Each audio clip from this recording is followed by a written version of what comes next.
Bostonian is Matt Perrault. This is our city.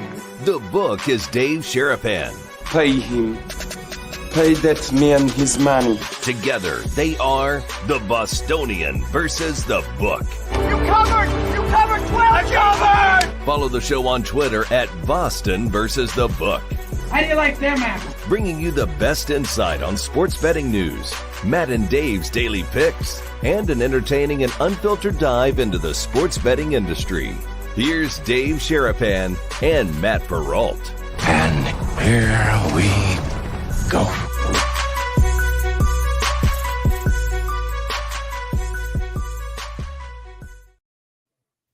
Happy Monday, everybody. Welcome into another episode of the Bostonian versus the book. Dave Sharapan, Matt Perrault. We are live on Twitter, live on our YouTube channel at Boston versus the book. Sirius XM, channel 159. Hi, guys. Replay there and on Sports Grid Television. We have a lot to get to in the program today, Mrs. Sharapan. Why the cop glasses? Am I in trouble? Last time I saw that, looks like I'm a cop. No, good to see you, but I mean, you can't miss you. That might be the brightest shirt you ever worn on the show. It is. I think it is the brightest shirt I've ever worn on the show. Yeah, I just realized when the thing popped and we hit the music and the boys and the girls were all in the chat, getting everybody ready to go. It comes on the screen. You know, the music just gets you ready, and it says, "Here we go," and everybody's like, "Go!" You know, the chat lights up. Guys, if you're watching the show live, get in the chat. Watch the show live on the YouTube channel. At symbol Boston versus the book. But then you pop, and I wait that 1 second for you to just hit the cue. And I was like, man, my eyes are hurting. Like, is that a Jacksonville shirt you got on today? What is that? No, this is a ironically funny show. Do you understand? How to what? Whoa! How to pick up chicks. So it's my teal. Oh, matches the hat. I wasn't allowed to wear this shirt when I was married, so I can wear it now. So I got a lot. No rules now. No rules. Whenever I was wearing this shirt, the ex used to get very upset with me and be like, "No one your age should ever wear that shirt." And I go, "I don't care. I like it." So I'm wearing it on the air today because it matches the Jacksonville teal because we are all in on the Jaguars tonight. Let's go Jaguars. Yes. Multiple reasons why we care. Yes. The Jaguars. I don't care if they cover. I hope they do. I don't give a flip. Win.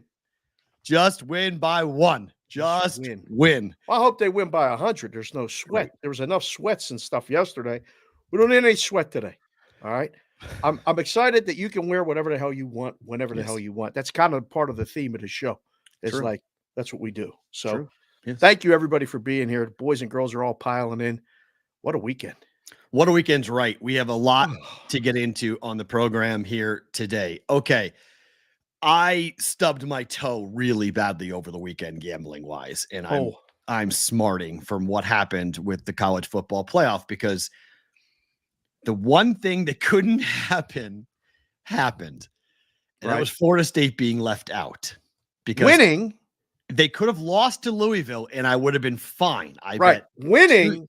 And not getting in the playoff. That was right. That was the stymie. Yes. If they lost and not made it, I was good. I hedged. I had myself in a great position. Yes. Winning and then being left out was the one that really caused me to lose 3 units. So that sucked. I did not have good weekend gambling. Hopefully I can make it back a little bit later on with the college football playoffs. But man alive, your first reaction to college football and the CFP deciding that Florida State at 13-0 is not in. Well, we were together Saturday night watching a game, watching the developments go on. Before we get to that, when's the last time you actually stubbed your toe for real? This morning. Hurts like a mother, doesn't it? I came around the corner and kicked the vacuum cleaner. I didn't see it coming. That sucked. Did you get the big toe or the pinky toe? I got the big toe smack right on the nail. What's worse, the big toe or the baby toe when you stub it? Big toe is always the worst because it just hurts so much. The little toe, you can cut that thing off and still be okay. Big toe is funny that I broke that pinky toe years ago, and that's worse for me. You can stub a big toe. The big toe shakes it off better. That baby toe, that thing lingers. That hurts. Balance. Speaking of balance, there's no balance in this whole thing. This playoff, this thing that we call a playoff. It's an invitational. Correct. I heard a tremendous quote, may he rest in peace, from Mike Leach over the weekend. It resurfaced of him talking when he was at Washington State about committees and people deciding who gets to play and who doesn't. Are they the four best teams for the TV show? Probably. Mm-hmm. But the thing that bums me out the most, and we saw some people making good arguments. I saw the quote from Dan Mullen yesterday. He was a Florida coach making his case for Florida State. The rules are this. You win all your games. You win your conference playoff game. You're probably going to play for the championship. They did that. And they still got told, well, no good. Your quarterback got hurt. You can't play. Alabama survived a miracle. A miracle. They were one play away from it not being a discussion. And all Florida State had to do was beat Louisville with a third-string quarterback, and they would have been the fourth team. Texas destroyed Oklahoma State, as heard here on Roll Call Friday. And Florida State would have been playing Michigan, and Texas would have been playing Washington. It's a tough scene, isn't it? Okay, so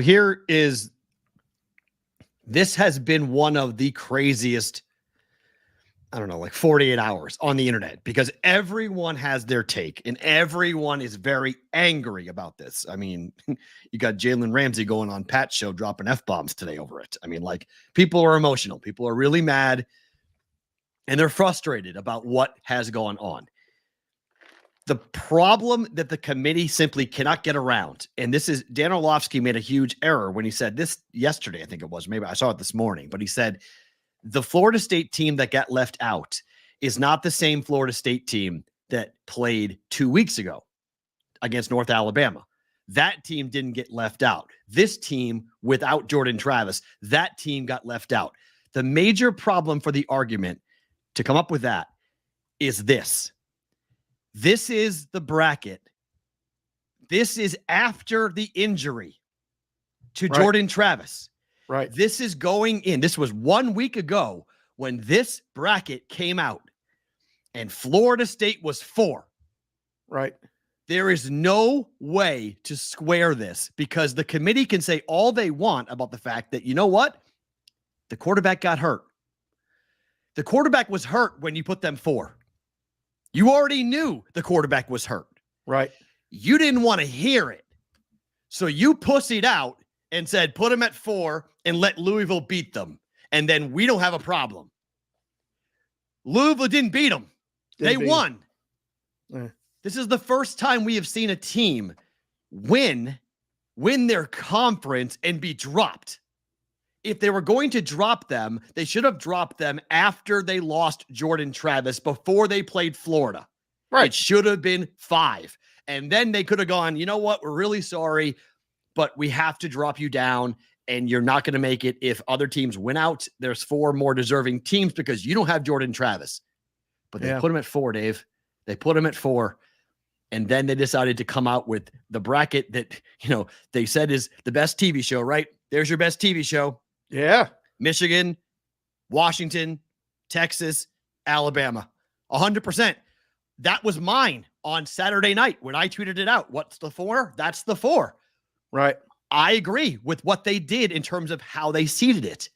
But there is no explanation for putting Florida State 4 after they lost Jordan Travis and then dropping them down when they won. Part of life, you deal with adversity, right? Sports is a metaphor for life, but it's these kids' real life. They did everything that was asked and basically got told, you don't play in a good enough conference. Your guy got hurt. I saw a tweet from Jordan Travis. Yes. Himself.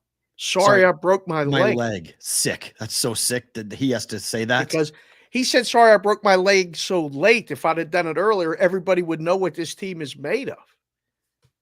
Underdogs win. Washington wasn't supposed to be a part of this party. They were 10-point dogs on Friday night and won. They had them there to get them out. They were waiting to jump Oregon up. Oregon lost. They got to keep Washington in.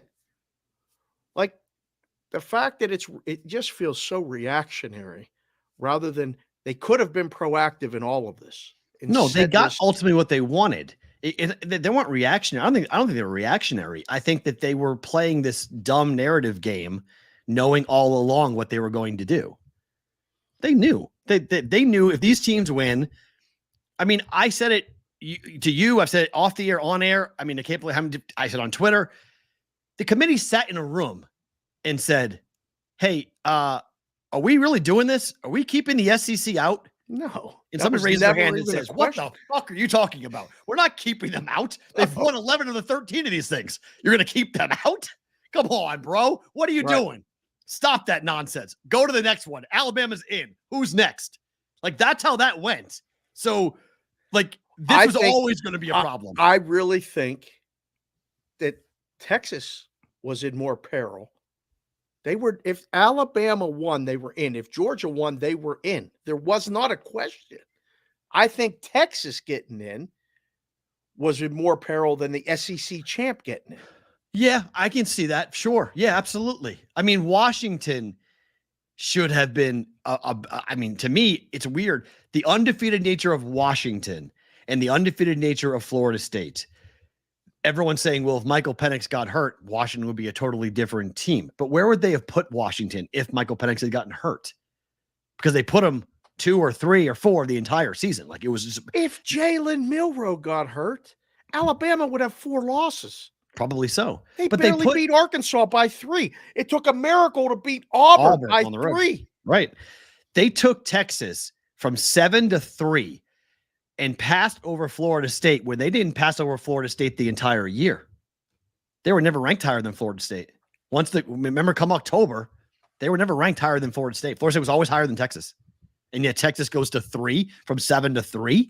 They looked good. Don't forget, they looked good. They look great. I'm not saying they don't belong. I'm not saying Texas doesn't belong. I'm not saying that Alabama didn't get much better as the year progressed. Right. But this is the number one case. This is the number one example for why, when we go to 12, we have to have automatic qualifiers. These people, the fact that we allow people to sit around around a conference room and determine who has the right to play for a championship is just not how we do sports. It's not. You have to win to get in. And people are like, well, what happens if Iowa beat Michigan? That means Iowa should go in? Yes. That's how this goes. That's how sports work. The New England Patriots were the first team to win 3 games on the road. Went to the Super Bowl and got killed, but they won their way there. No one tried to stop it and say, the Patriots going to get killed against the Bears. We don't like this.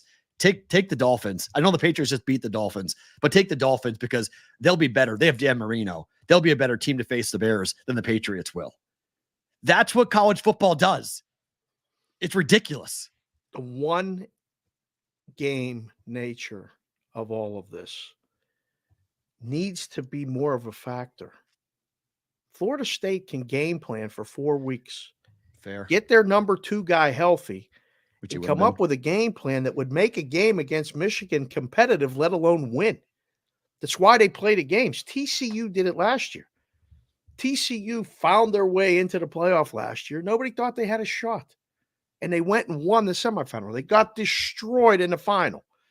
The nature of this beast that's been created now, this is not basketball, where you have these 2 games in a weekend spread apart by 2 days in the same venue, and then you can survive to the next week.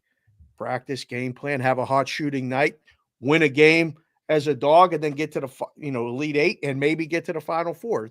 It's 4 games, but it's spread out like this. 6 games to win it. Right, but to get to the win it, but just to get to the Final Four, which we're at now. These teams have played 13 games, the ones that played in the championship. And there's injuries that affect all of it. The argument is tough. It's very, very tough. They screwed themselves. I mean, they did not have. They could have put FSU 5. They could have said, "Hey, sorry, we're not going to put you in a spot." But to drop somebody from 4 after winning, you cannot justify it. There's no logic to doing it. And you can talk about, again, my 4 is their 4. And I get what they did. I get why they did it. Because if you put Alabama in, you must put Texas in. If you're going to put Bama in, you can't put Texas behind Alabama. You can't put Texas 4 and Bama 3. Going there and winning, even if it was in September, winning by double digits matters. It's the only game they lost. So you have to put Texas ahead of Alabama. So now they're 3. So now you're going to have Michigan against Alabama. And the loudest mental oh shit happened when that name popped up in the Michigan watch party, because they thought they were getting an FSU team that was going to be limping in, and they get the Crimson Tide. And the groan was, oh no. They knew exactly what they're in for. I don't know if it was all that. I mean, obviously they knew that they were on TV, but I think there was a part of the room that said it's on now. They tried to take our guy out. I heard a groan. I heard a oh boy when it came out. What did they expect? You got to play who's Florida State. They thought they were going to get Florida State. They thought they get the final game with Texas. They thought that was going to be their hard game, or Alabama in the championship game, not in the semifinal. Nick Saban's got a month to prep for JJ McCarthy. Uh-oh. Right. Uh-oh. Well, listen, I mean, this is the way you can look at it too, from Michigan fan standpoint, Michigan inside the room. They tried to take Jim out at the beginning of the season. He sat out 3 games then. Whatever's going on, they keep saying it's going on. They try to get him out. They try to get us out and took him out the last 3 games of the season. We beat our biggest rival. We won at Penn State. Our 2 hardest games of the year. We did it without our coach. Came back for the Big Ten championship. That was the most vanilla, boring game plan I've seen in a long time. They weren't trying to do nothing other than to win that game. Maybe they were trying to cover at some point, maybe not. I don't know, but they weren't giving up no points. I still love defense. Defense you can control. So they get by, they win and cover, and the game goes on. They're tremendous. Mm-hmm. Saw Russo on ESPN complaining about betting the over. Points first half, Iowa. Right. Like, watch the show. Chris, we told you that wasn't going to be a good bet. Like, how were they going to score? I'm just kidding. I love Mad Dog. Hopefully we'll see him at the Super Bowl when they come here. But now you got all this time, and they go, listen, we can't have Harbaugh, this Michigan guy, in the final. Send Alabama. That's the guy. I mean, they're sending him to dinner, and Alabama's Michael Corleone. Oh, so you think it was so you think it's Alabama? They gave him the hardest game out of the gate because they want them out. Interesting. Okay, fair. Yeah, they gave him the everyone's put the gun in the bathroom. Don't mind it. Okay. And here comes Michael saying, "Let's sit down and have dinner." Alabama, go grab it. Take care of this guy. Get this Big Ten Michigan team out of here. Don't hate it. I don't hate that thought. That's also a pretty good. It also fits the narrative of Texas being ranked ahead. And then you get the rematch of Texas-Alabama, which would be insane. Oh, you get monster ratings for that. You get monster ratings no matter what. Yeah, but even more so with Alabama-Texas. I mean, that's big. That's really big. Michigan beats Alabama. They got Texas, the other new. They're the new kid on the block in the SEC. Get them in there. Or Washington pulls the upset. They're only 4.5-point dogs. Why can't Washington win it? And you get the Big Ten and the Pac-12 in their final year as the Pac-12 send-off down in Texas. Or we get Alabama, Washington, and Bama wipes the field with them. That's what you don't want. Washington, Bama. You don't want that. That's TCU, Georgia all over again. That's like last year. Oh, you don't want it. I mean, is this number right?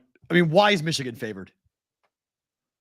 What do you mean? What is it? There's no way this closes at this number. I bet this already, but there's no way Michigan closes as a favorite in this game. No? No, I can't see it. I mean, I think this number is wrong. I can't. What's Michigan going to do? They're going to run the ball. Put a thing up in the chat right now. What's worse, toe to stub, pinky toe or big toe? There's a lot of communication in it. Yeah, there's a lot of backing. People are saying the pinky toe's worse. Stub your pinky toe. People were saying pinky toe. Other people said big toe. I don't know what toe is going to be worse voted. I know what I'm voting. What are we selling feet pictures now? No, we're not doing that. I got to get a pedicure. I've never got a pedicure. I got to get these toes. I never have either. And I don't really want one either. I don't want anybody touching my feet that I don't know. I don't mind that, but everyone tells me how nice it is. I need to sit there for how long did I sit there for? 45 minutes. Now I'll pass. How are you going to sit still for 45 minutes with your feet in a tub? No, people are working on it. No way. no way. Not a fan. But this is ridiculous. I'm sorry. So you don't think? All right, hold on. Let's see. Play this out, okay? So what does Michigan do well? They run the ball. Correct. Who is Michigan's best player? Their left tackle. Who don't they have in this game? Their left tackle. He ain't playing, huh? He's out. He's out until next spring. Broke his leg, all right? Kid from North Andover, Mass, next to my hometown, Andover, North Andover. Best player, okay? He's going to be a first-round draft pick as long as the leg heals properly.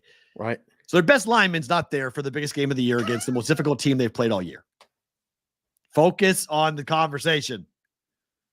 I will. Whitrock got me. He's trying to vote for the toe. And he asked if he could vote camel. I knew that was coming. Yes, it was very, very predictable. Our sophomoric brigade. This was very predictable. Focus on the topic at hand. This is serious business. Stay focused. All right, sorry. I'm not looking at work. I just look at Alabama and I look at what the Crimson Tide have done over the last couple of weeks and what their defense looked like against Georgia. And now they get to prepare for J.J. McCarthy, who has tight ends as the best passing weapon in that offense. And granted, they're really good. Loveland's really good. They're going to have a tough time, Alabama. But Corum's going to get swallowed. I don't think Michigan runs the ball. I think it's going to be on J.J. McCarthy, and let's see if the kid can beat Alabama. And I don't think that's possible. The speed of Alabama is going to be a monster problem. This is going to be a fast game for Michigan. Yep. They don't play fast games. They play Iowa-type games and Ohio State-type games. Right. They don't play speed. I don't like Michigan's chances in this game. I really don't at all. Their defense has to win the game. Their defense, they're going to have to, but as Georgia found out, Jalen Milroe's not the same cat that he was 3 months ago. He made big plays when he needed to make big plays. That shuffle pass he did oh my God. Saved the game. That was like, okay, the kid's playing. He's comfortable. He's showing everything he's got in his toolbox. And this kid is an absolute force right now. Yeah. And I crapped on him for months. And I'm so impressed with the development, with the quarterback room, with what Tommy Rees has done with Jalen Milroe, what that offense, what they're able to do. Mm-hmm. My goodness gracious, does that offense look? And he's the best player on that offense. He's hard to bring down, and Michigan better be ready to tackle. And look, Big Ten teams can do that, right? They can hit, they can tackle, they play defense. So it's all on the Michigan defense. If they have a bad game, good night. Crimson Tide by over a touchdown. Listen, odds makers sometimes miss too. Oregon was a 10-point favorite. They lost. I don't know if Oregon was the right side at any point during that game on Friday. So you can miss. These bowl games are tough. At least we know we're getting everybody playing in these. The peril of the bowl games is going to be like, opt-outs, who's playing, who's not, who's hurt. But do you agree with this number? Would you put Michigan as a favorite? I just throw pickup and let them bet it. That's what I do. That's what I was texting with people. I'm like, I let the rhombuses and the parallelograms and the bad guys and all. Public's going to bet Alabama, right? And this is why I was so confused with that's why. Like, that's why you got to see what the number is for Michigan. I mean, if you put up Alabama favored, you get Bama money in the sharps take Michigan. Well, I don't know if they do. We need it. I see what they did. They put it up with the straight number and said, see if anybody bets Michigan at this number. They may not take a bet for They them didn't. 2 weeks. First move was Bama right down. Right. It's 2.5. First number was 2.5. Yeah. So it's 1.5 now. Pretty much it's 1.5 universally. Yeah. And I mean, here's my theory, just because I've listened to you long enough. Don't you feel like they took 2.5 because it could get to the other side and be 1 or 1.5 for Alabama, and they just go ahead and try to middle it? Maybe. Bet both sides? Maybe. Yeah. They took money line. There's no question. They took any plus they could get.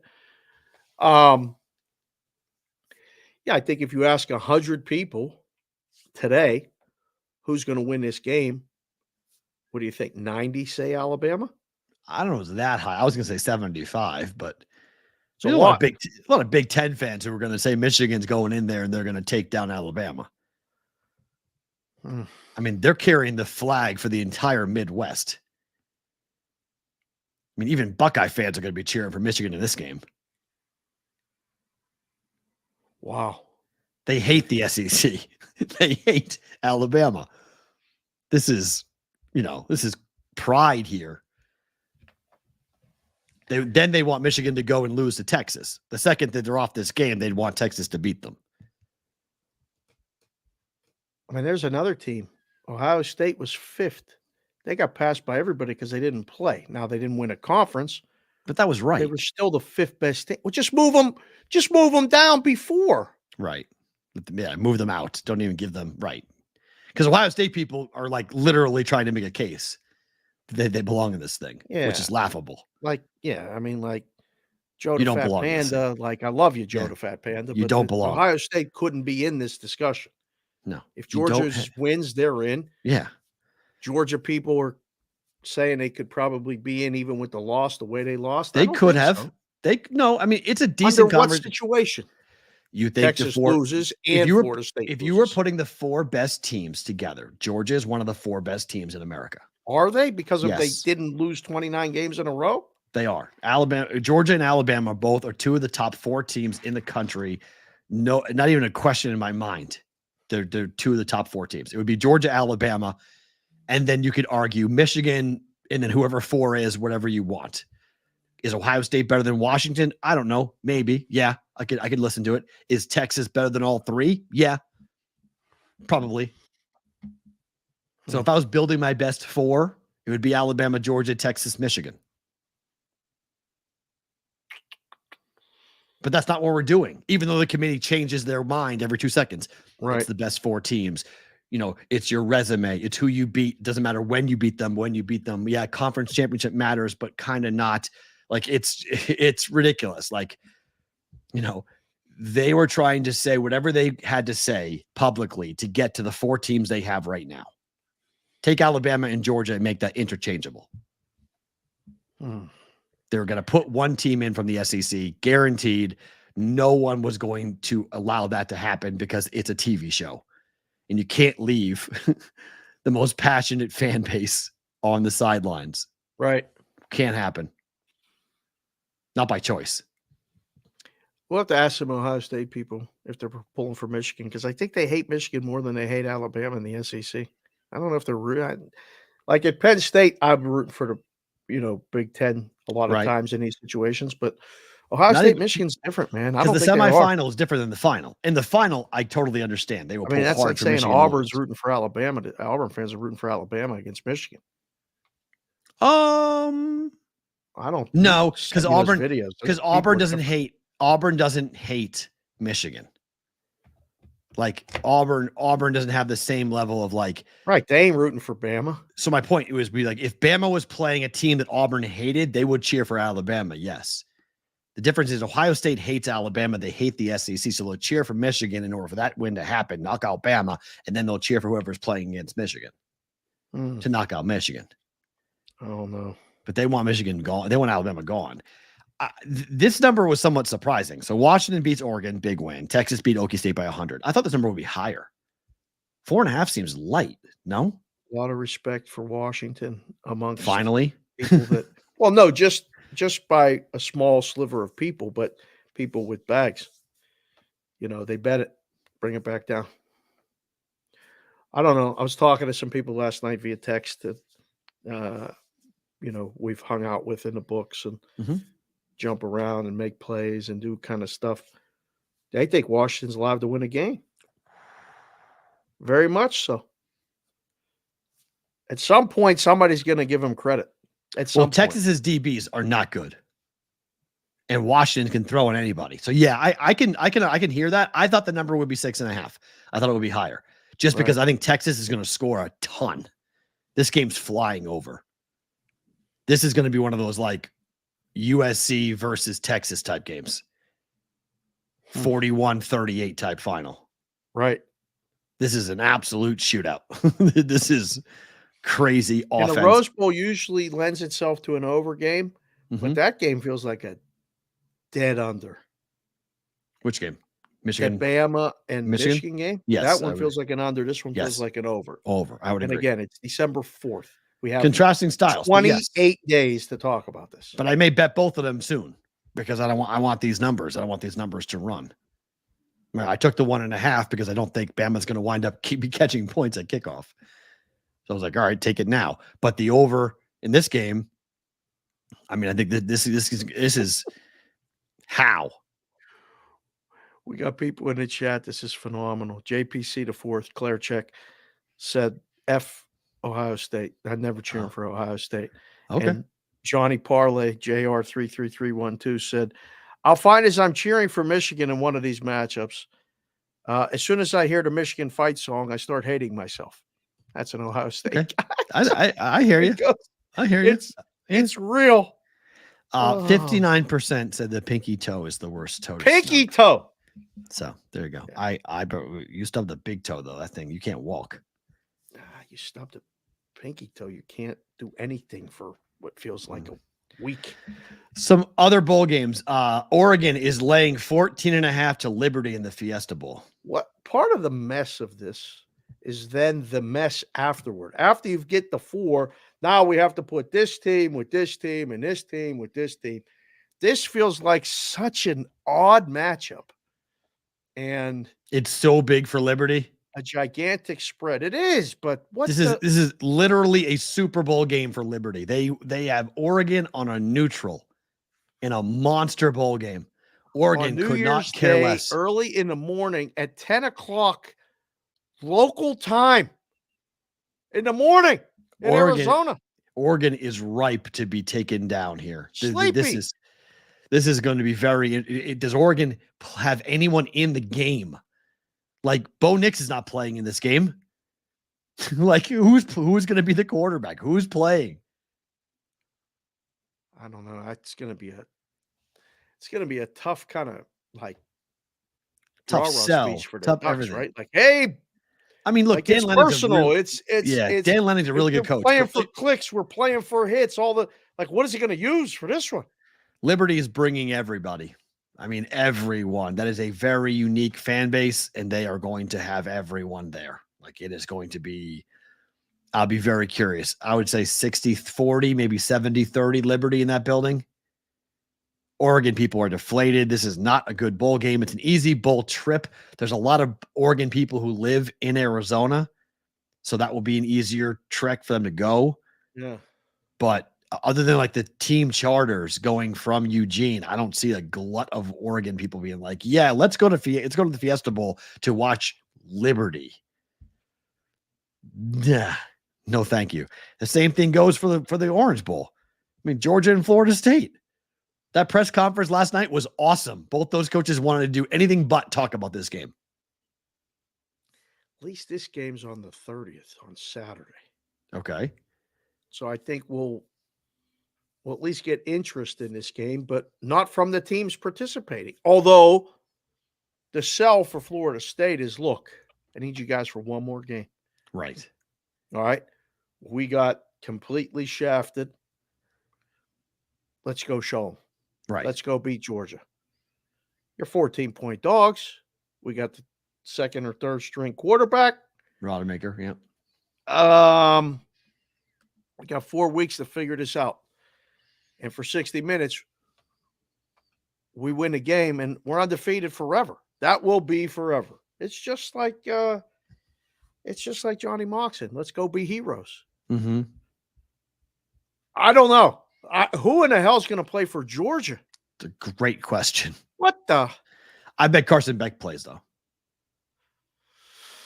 These become real questions now, which sucks because these bowl games used to be so much and talking points and exciting for the alumni. And I went to multiple Penn State bowl games. It was so much fun. And everybody that I knew wanted to play in it. The guys on the team, the guys that were playing backups like the whole season were looking for an opportunity just to get in. I mean, you say you play in the Rose Bowl, one play, that's forever. I don't know.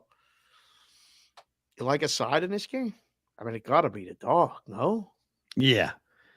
I mean, but Georgia, if they want to, they can do the same thing that FSU wants to do. They can send the message of themselves as well. They can take the ACC behind the woodshed and beat them 63-10 and then say, what now? If they want. There's a lot of kids that are going to be playing and going to the transfer portal, and this stuff is crazy what's going on. We'll get to it in a second. It's just leaving it so I'm always trying to think, how do you talk to the kids? If you've ever coached or you've been in that thing, there's times you got to just appeal to them. You have to find a way to relate to them. I don't know how you find a way to relate to the Georgia guys. The culture's got to be tremendous. Kirby Smart does a great job. I mean, it's the first game they lost in 3 years. Mm-hmm. They keep finding ways to win games. They get good guys to go there. They turn people up to the NFL all the time. So I'm sure the culture's going to be like, look, we got to play. And there's going to be a couple who's going to be like, look, man, I can't. If I get hurt, I'm done. It's millions of dollars at stake here. I don't know. It's hard to make the numbers for these games. I'll tell you that. How about this one? Kyle McCord. You explain this to me. You want to talk about a wrong number. Kyle McCord is out. He left. Ohio State playing who at quarterback? They don't have their quarterback. Does it matter? I think it matters. Marvin Harrison Jr. is not playing in this game. No way in hell is Marvin Harrison Jr. playing in this game. No? Top 5 pick. No way. No way. Not playing in the Cotton Bowl against Missouri. But here's your SEC versus Big Ten game again. Is this at Jerry's World? No. Yes. Mm-hmm. Yep. Or are they playing? No. Yeah, they're playing at AT&T Stadium. Yep. Yeah. Mm-hmm. Yeah, they moved it. Mm-hmm. So we talked about it off the air last night. Well, we got to get bags for these guys to play? So there is someone said this to me a couple of years ago when the NIL thing was rolling around. They said, do you know what's going to happen soon? And I said, what? And they said, they're going to have to start to pay the players to play in the bowl games. And I was like, what? He was like, think about it. The thing that's going to motivate these kids is going to be money because they're motivated by NIL. They're motivated in the transfer portal. Who's going to pay me the most? So as an incentive to play for a kid that may not be a top 5, top 20, first round pick type kid to say, hey, look, I know you're a second round pick or a third round pick, but you win, you get 100,000. You lose, you get 50. And that's the incentive. The bowl game would have to come up with it to pay the kids. Wow. These bowl games have been making money hand over fist off these kids for so long. These bowl games are going to start to die. We're already seeing bowl games dying. I mean, There's bowl games. You told me there's 2 bowl games in Phoenix. That's it. I was like, wait, what? I remember I covered a bowl game, 2 different bowl games on back-to-back days in Phoenix when Iowa and Iowa State were playing there. Right. These bowl games are dying because kids aren't playing, people aren't going, and the interest is low. And now we're going to go to a 12-team playoff next year, which will make it even more difficult to get up for a bowl game. Right. They're consolation prizes. We're putting all the focus on the playoffs. Like everyone's going to say, why are we playing these bowl games? You're going to have to put money on the table to make them happen. Sam Licata just came in the chat. Sam, good to see you. Thank you for being here. He said, as a Mizzou fan, this is our Super Bowl. Everyone for Mizzou is playing. Everyone, Cook's playing. I don't know. Wow. Okay. That's what Let's Sam go. said. All right, let's go. Quarterback wideout combo. If that quarterback wideout combo is playing, Missouri's gonna have a real shot to win this game. Agents are going to tell kids about Get out. who was Ole Miss's quarterback that got hurt last year. He played in the bowl game. It really didn't mean anything, but he wanted to play for his teammates. And he broke his leg or his ankle, and then got drafted lower than he would have. Yeah, it's happened a couple times. I mean, it's happened to running quarterback. backs. Put it in the chat. It happened. I forget who it is. Was it Willis McGahee that had? Was that the most famous one when Willis McGahee played in the bowl game and got his knee shattered? I don't remember. But there's been running backs, there's been wideouts, there's been offensive linemen, there's been tight ends. There was that tight end from Michigan who got hurt in the bowl game. Like there's plenty of kids. Matt Corral. Thank you. Okay, Matt Corral got hurt, right? Yeah. Yep, that's it. Thank you.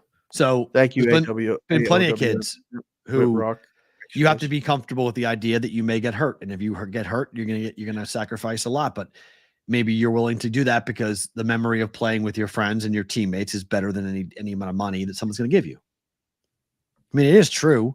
When you look at a college team and you look at NFL players, Jalen Ramsey this morning was wearing one college team. He's played for multiple NFL teams. He's not loyal to anybody in the NFL. He's loyal to his college team. Right. So playing one more time for your college team, if you get hurt, so be it. That's sports. But you want to have that moment with your buddies, that moment out the tunnel, that moment trying to win a game one more time. I get it. And that's the pitch that the coaches make. Hey, the rest of your life, you're going to be making money and doing other things. You're playing with these guys for the last time. This is it. Come play one more time. I'm getting goosebumps thinking about it. I remember the last game we played as a team with the softball. We lost in the semis of this tournament, and they gave us a consolation game. Mm-hmm. Everybody was sad. Nobody was talking. It was like, I looked at Coach Eric. I was like, do we want to play this game? I mean, we got to play this game. We have to. This is the last time we're ever going to play together. It's the last time we're going to coach together, me and you, with this group. We may never coach again. We got to play. Let's gather it up. The girls were upset. All this other stuff. Got in a circle. I said, look, I don't care what happens in this game. And no one else does either. This game's for us. So have fun. Smile. I don't care if we get killed. Right. Just go out and play and enjoy it for you. Now, with millions of dollars behind you, I'm looking at the bowl game list now. Louisville's playing USC in the Holiday Bowl at Petco Park. Mm-hmm. Louisville's -7.5 or 8. Is Caleb Williams playing in that game? Boy.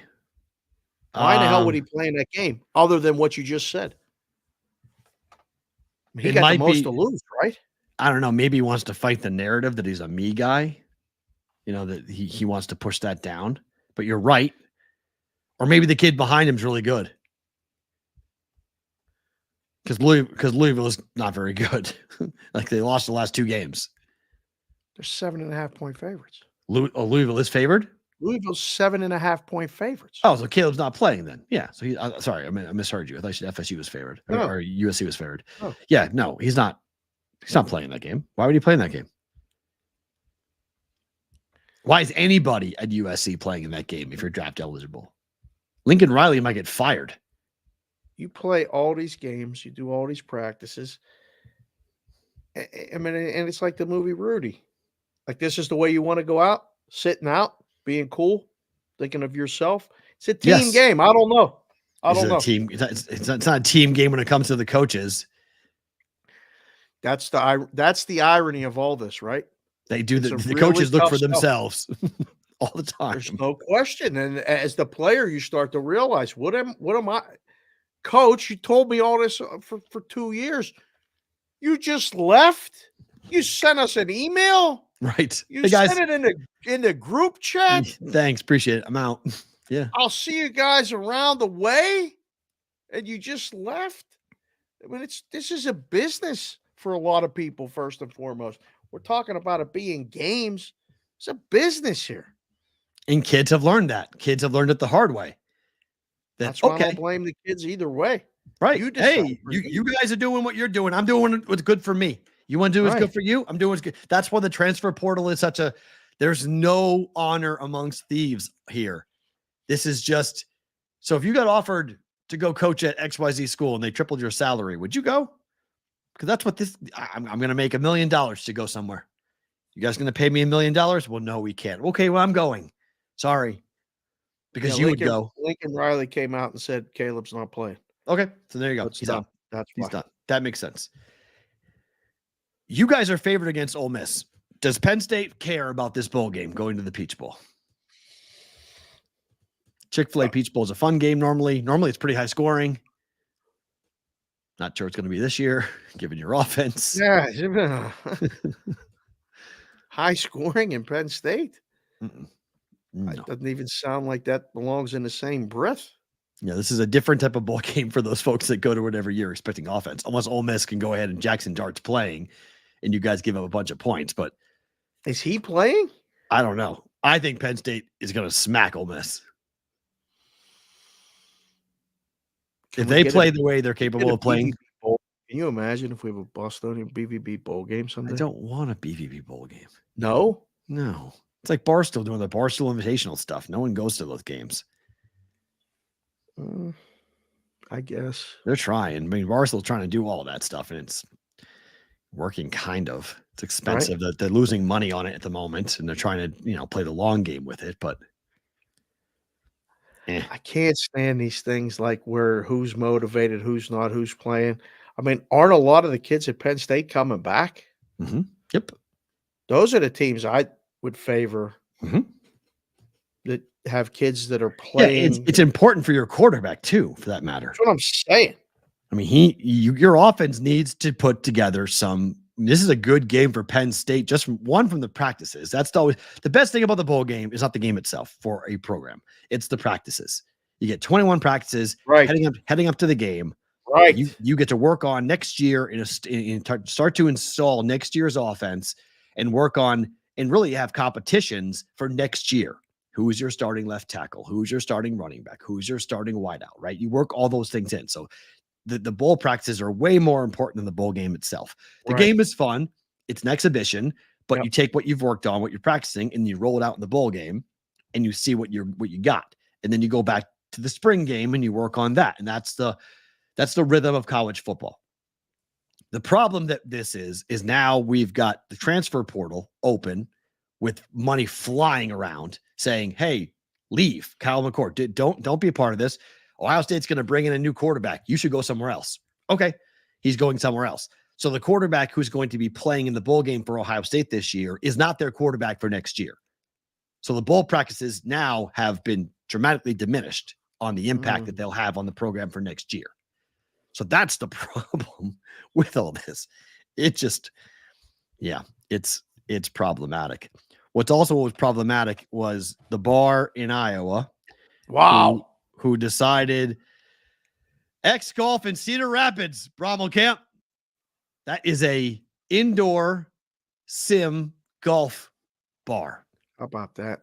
So you had to reserve a bid, what's that called? A bay. Bay. Thank you. Yes, that's a bay. Right.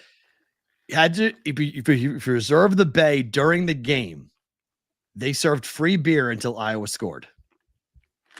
Unfortunately for that bar, Iowa did not score. So Iowa did not score. That's an ESPN reporter who called them and said, how many beers have you given away? And, well, they give over 100 away. A bunch. Over 100. I hope they had big nets up in between the bays because after so many, there's probably a lot of slices, a couple real hard duck hooks, and maybe a broken club. Right.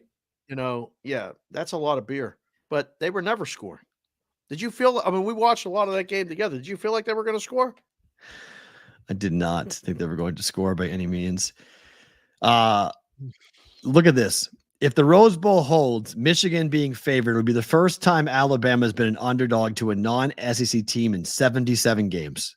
Oh my goodness. Clemson of 2008 was the last time Alabama was not favored against a non-SEC team. 77 games. Wow.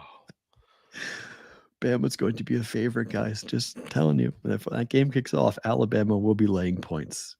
It's going to happen. You think? Yeah. One final college football note. Kyle McCord, like I talked about, is leaving. It looks like I can't wait to see this because Cam Ward's the number one quarterback, the Washington State kid who said that he's $1 to $2 million or more. Mm-hmm. I think Ohio State might be paying this kid as much money as it takes to get him. Ohio State's going to get one of the big name quarterbacks. Riley Leonard. Don't they Cam have Ward. kids already there? No, if they did, they would have played this year because Kyle McCord was not good. He was bad. He was bad at times. He did not get the job done this year. Look at the number of games in which the offense sputtered. He had Marvin Harrison Jr., and they did not have one of the top offenses in the country.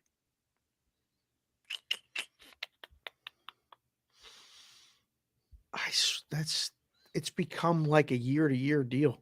There's no debate. With this these is programs, now, like this is a really hard thing for.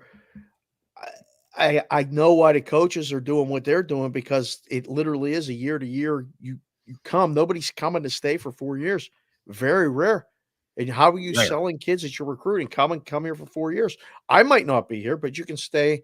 You may not be here either. I mean, that's the thing. You aren't selling a 4-year education anymore. Yeah, you're selling the sales numbers. Changed. Absolutely. You're selling how much money can I pay you to be here for 1 year, right? And what I can turn you into that could open up even more down the road. You become okay. Take Tez Walker, for instance. Tez Walker went to Kent State.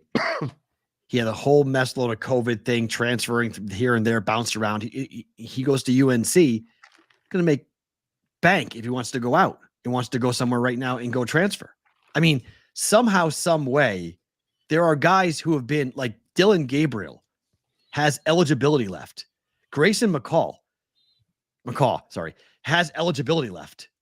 These guys have been in college football for 5 years. Multiple schools. And they're bouncing around. Dylan Gabriel goes from Central Florida to Oklahoma. He wants to go somewhere else right now. He wants to play one more year somewhere else. Jalen Hurts left Alabama and went to Oklahoma. He's doing okay. Joe Burrow left Ohio State, right, and went to LSU.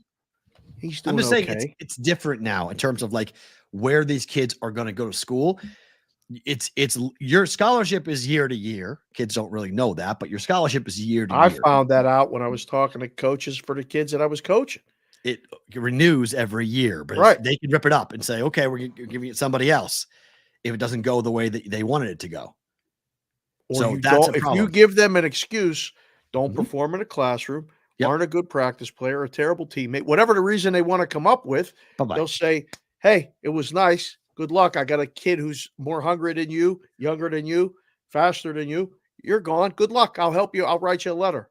Yeah. I mean, they literally will tell you that. So it's no bargain. I mean, it's a business relationship. Yeah, it's interesting. All right, to the NFL we go. The Chiefs are currently the 4 seed after what happened yesterday. No. Oh, JC from KC, put on the earmuffs. How good are they really? Oh, no. Oh, no. How good? Because they got smacked 42-19. Wait, I thought we were talking about the Chiefs. Oh, sorry. Flipped it. Sorry. Wrong one. Yes, sorry. Yeah. Chiefs lost. Stay on the Chiefs. Sorry. We can't just gloss this over. I'm sorry. There's a second Sunday night football. I thought I had a second clip for the Chiefs in terms of where they are losing, but I didn't put it up. It was my fault. That's why I was clicking behind it. So, yes. Yeah, they are the 4 seed, meaning they are the worst division winner. At the moment. At 8-4. At the moment. Wow. The Packers were the side. You think? Because there's a lot of people going around last night, today, talking about the officiating. Because they were awful. You have every right. I mean, if you're a Chief fan, you have every right to be furious. That call at the end of the game was ridiculous. If that's a different wide receiver, is that a call? Like, he was wide open. The guy up in the booth, Terry, couldn't even Recall. explain it. Yeah. He went, that has to be interference. That has to be a foul, was what Collinsworth led it to him. And he went, that is the definition of pass interference. He went right through his back. Mhm. Yeah. But the NFL, What? this is what happens when you are the defending champs. This is why it's difficult or near impossible to repeat. Oh, boy. Because the NFL is not geared towards it. The Chief fans are used to getting every call. Well, they did get the call before that 15-yard penalty when Mahomes was just still stepping out of bounds, and that smack, like Patrick either slide or get out of bounds, but that was not. I didn't think that was a penalty. So that's that was why a makeup call, and that's why they kept the flag in. right? Like, oh, we gave you one there. We can't give you that one too. Because then the narrative is, well, of course they did. It's the Chiefs. Of course. So get the first call right, is what I always say. Then there's no need for a makeup call. But you got the first call wrong, second call wrong, 2 wrongs don't make a right. But 2 wongs, 1 wang, though, make a white. After sometimes, yes. Not last week, just though. 2 wongs, 1 wang, and keep doing what he doing. So the takeaway from that is that the Chiefs got a lot going on. One, they're not yesterday good. They attempted their first 2-point conversion And of the season. It got murdered trying. When they were down 14-12. Yeah, and they ran a basic toss play left, and the Packers murdered them. Well, so wasn't I even was like, close. wait a second. How are we in week 13? And it's never come up one time where we go, let's run the 2. They don't score. Let's hold up to 2, run it 2, like practice it. So then they don't get the call, but if they would have gotten a call, say they scored a touchdown, they would have had to go for 2 to tie. Yeah. And who knows what they've gotten it or not. But like the takeaway there is how good are the Chiefs? I'll throw it back to you. How good are the Packers? They're on the rise. Jordan Love. They're on the rise. 100%. The coach never lost in December, Peter. They're the youngest team in the NFL, and they're starting to get their sea legs. They're getting it together, Pepper. Yep. Yeah, they're starting to look good. Now, let's see what happens if they can get a home playoff game. No one likes to play at Lambeau Field in January. So, huge home field advantage. But they're not going to, they're not a real threat in the NFC. Not yet. No, not yet. They're 6-point road favorites at the Giants, Perrault. It's the Giants. You should be a 6-point road favorite against the Giants. Can't do it like I used to. Giants are horrific. I cannot justify. Maybe a small road favorite. Not over. Packers are so bad. They're just. I mean, the Giants are so bad. Packers will win that game for sure. But will they cover? I don't know. But Jordan Love with the receivers. I mean, the injury to Watson, the hamstring he suffered late, that kind of stinks. They'll probably keep him out of that game. But that touchdown catch he had late was unbelievable. A couple really good passes by Love to like only his receiver could get it. They were put in spots that were just like, wow, he looks like he's getting better and better and better. Dillon pounded the ball that 4-minute drive to end the game, like that physical pounding. And their best back hasn't played for a month. So I mean, that's going to be interesting to see what happens with them going forward. But yes, put it in the chat right now. Does Green Bay make the playoffs? Yes or no? Ooh. In the NFC. See what the people vote. It's a very interactive show. I love when we do this with the chat. We got a bunch of people in here. Does Green Bay make the playoffs? Right, does Green Bay make the playoffs? Yes or no? What would I vote with that? I already voted. What'd you say? Yes. I'm not telling you till the end. I don't want to sway anybody's votes. People listen to what we say sometimes. They go, oh, Dave said this or Perrault said this. I'm going to vote this way. That's fair. Vote it yourself. Right. Okay. So if you look at the standings at the moment, okay. So the Packers right now are 6-6, tied with the Vikings. In the hunt. Everybody's in the hunt. They're 3 games back of the Lions, who are 9-3. They're not in the hunt. They're not going to win the division. I don't think so. No. So they got to make a wild card. Right now, the Packers hold the 7 seed. They're over the Rams. They're over the Seahawks with tiebreakers. They have the tiebreaker over the Rams based on head-to-head win percentage, and division tiebreak was initially used to eliminate Seattle. The Rams win tiebreaker over Seattle based on head-to-head win percentage.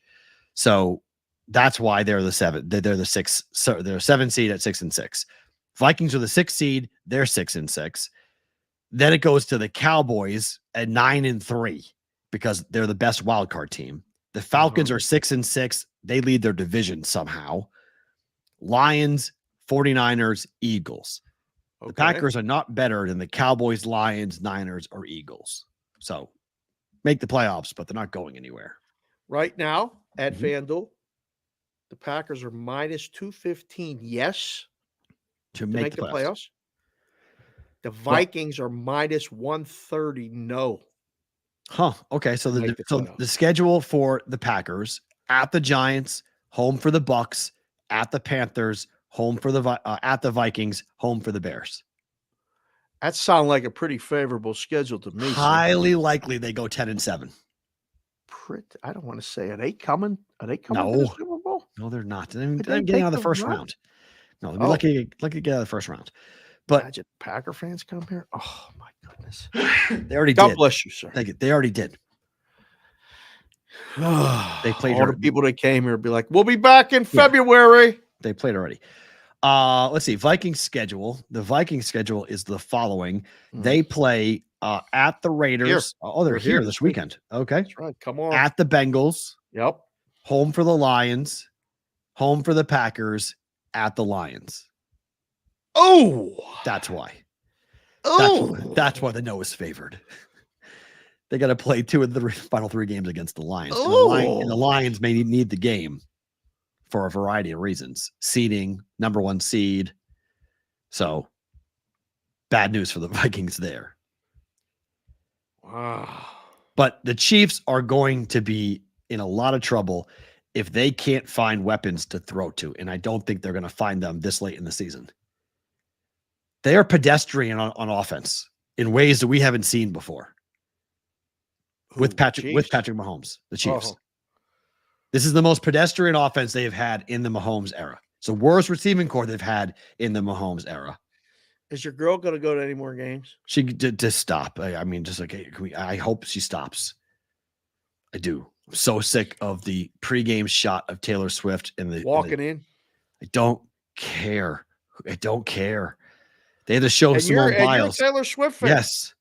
I'm so sick and tired. Get it off my football screen. Spotify list really Taylor Swift is your number 1 person you listen to? Like did you post that? Was that you? Yeah. Because the person was like talking to me about trying to tell me I don't know about Taylor Swift. I was like, okay, dude. It's like, just so you know, like yes. My daughter listens to nonstop Taylor. Every single night she goes to sleep to Taylor Swift. This is true. Nonstop. Okay. It is all right now. I've got her on a new piano kick, which has been very new since the beginning of November. But for 10 months, it was Taylor Swift long pond sessions every night. 30,000 minutes listened to Taylor Swift this year in 2023. It's 44 days, Dave. 44 days. It's a lot. It's a lot. Okay. So I'm fine with Taylor. I am so sick and tired of this idea that I should give 2 craps about someone in a box. I don't care about Brittany Mahomes. I don't care about Simone Biles. I don't care about Taylor Swift. I don't care about girlfriends, wags and whoever. There we go. I just don't. I don't care about them. When I'm watching football, I want to watch the game, talk about the game. I don't need E. If I wanted to watch Entertainment Tonight, I'd watch Entertainment Tonight. I just don't. I give Mike, Al Michaels is right. If I want to go work for, E, I will. I don't care who's here. Let's call the game. And NBC, for the most part, NBC did a good job in the game. They didn't do any of that. I didn't see a single shot of Taylor. They were losing. They were losing too. When Kansas City's winning, them lose. That would be awesome. Show them all give me the Brittany Mahomes sad cobra face. Yeah, listen, this is the content space where you do victory laps and celebrate wins, and you don't talk about the losses and all that other stuff. Whitrock came in and chat and said, give NBC credit. They didn't show her nearly as much as they have in the past. This is true. But your point is accurate, though. I didn't think they were losing most of the game. That's a good point. Yeah. If they were losing, is that why they didn't want to see the celebratory high five and the stupid Brittany Mahomes and Taylor Swift touchdown celebration? I like that. Their handshake. Yeah. God. It sucks though, because I like Taylor. I can't stand Brittany Mahomes, and I can't stand the two of them together. There Can't goes the Mahomes stand. sponsorship. I That's guess Patrick's fine. never coming on the show. I That's want to fine. talk to Patrick. So do I. I love Patrick Mahomes, but it's what happens when JC you from KC said that was Brittany's red coat she was wearing, by the way. I didn't know that. There were all three of them. I don't know who the third woman was. They all had the same coat on. So it was a coordinated thing on purpose. Is that Brittany's is that her clothing design, her clothing line? Wouldn't shock me at all if that was the case. But there were three women there all wearing the same red coat. Brittany, Taylor, and some other woman that I don't know who she was. Right. They were in the box together. I mean, USA Today actually hired a reporter to cover nothing but Taylor Swift. That's his job. How much does that job pay? I have no idea, but I'll do it. He posts, he takes pictures, like really. That's his job. He's a Taylor Swift reporter. His job is to report on everything Taylor, including last night. Learning something new every day about this media stuff, Perrault. This is unbelievable to me. This just maybe we'll do the favorite thing about today at the end of the show, but that almost qualifies for the favorite thing about today, that someone got a job to write about and take pictures of Taylor Swift coming to and from the games and post it. No, just anything Taylor, not just going to the games. Anywhere Taylor is, out to dinner, whatever she is doing, there is a reporter who works for the USA Today. Their job is to report, write, cover it. Yes. It's unreal. But she's the biggest pop star on the planet. I get all of that, right? Wow. But like I don't know. Like she's so smart. She's so calculating. She knows so much about what she shouldn't be doing. And it's just interesting that it might be like, look, I'm in love. I don't care what anyone thinks. Maybe that's just, but she's not been like that. She hasn't been like that with Joe, with her last boyfriend, her relationship. She wasn't like that. She was always very much aware of what she was doing and where she was. And so showing up to Green Bay, Wisconsin to watch Travis's game, I can't wait till Chief fans start blaming her. It's going to be awesome. It's going to happen. Some of them already are. They're going to blame her. Stop showing up. You're bothering Travis. He hasn't been the same player since. Stop. He's a lovesick puppy dog. He can't play anymore. He's not focused. He wants to retire. It's great. Otto came in a chat and said they're not going to stop showing it though, because like his girls, he has two girls. Yep. Both want to know if she's there when Casey's playing. Your wife is the same way. She had so much to do yesterday. She's like, "What time's the Chiefs game start?" I'm like, "Why?" I want to see Travis play. Do you understand why I think it was a fake relationship, or I think it is a fake relationship? This is why. Okay, this is why. The demographic thing. Everyone was like, "Taylor's so big. What does she need? It's the NFL. What do they need?" You guys just both answered the question. Get people who wouldn't give a flip about the game, who do other things and go, "Wait, Travis and Taylor, what time's the game? I got to watch the game." Told you, my wife is wearing a New Heights sweatshirt all the time. It works. It worked. The marketing campaign, it worked. And I hope it's real. I'm saying, I really do. I hope it's real. I just can't buy it. I can't buy it. I just like how the worm has turned in our group chat. And at the beginning, I was the villain because I said, none of this is real. I don't hold on. Like, oh, it's nice. It's Taylor. Whoa. You and my wife were teaming up on me. Wait. I said, this is all bull caca. Don't misquote me. I said it's fake from the beginning. I said it fake before you did. What are you talking about? I knew about it before you. So I said it was fake before you did.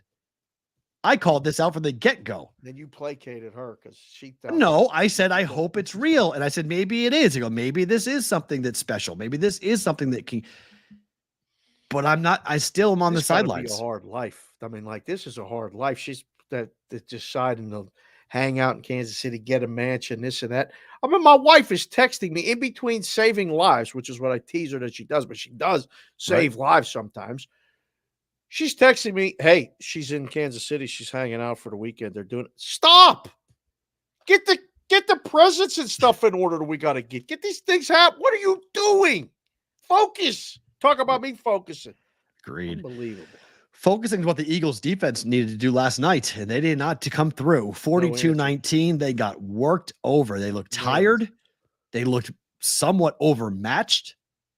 And in the fourth quarter, a little bit, undisciplined and not that interested in this game.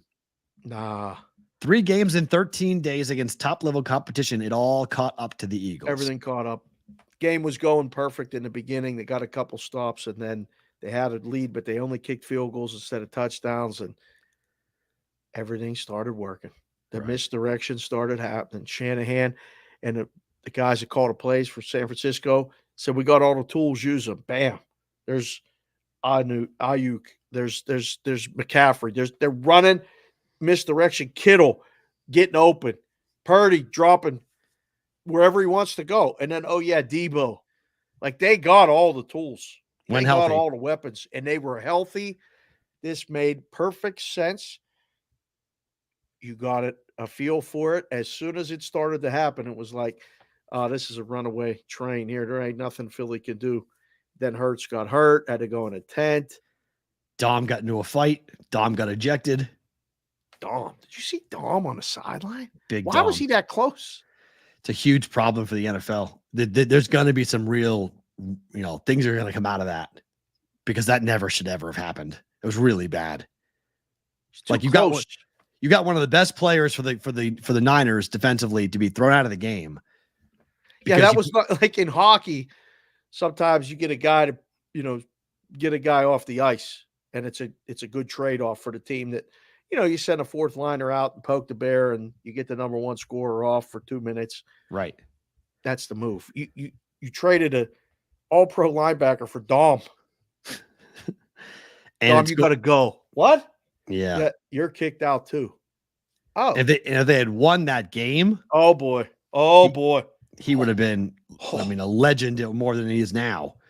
But like, they were selling Dom gear online after it happened. Like sweatshirts with his face on it and like all these different T-shirts and stuff.